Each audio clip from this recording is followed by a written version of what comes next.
How to hide your birth year on VK on Android or iOS phone. Hello guys, in today's video I'm gonna show you how to hide it easy and quick.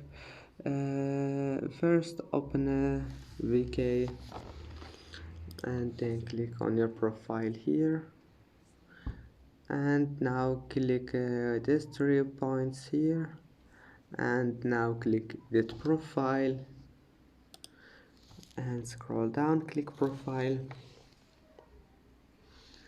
and here we'll find your birthday. Click this option here and then click show only month and day and save it.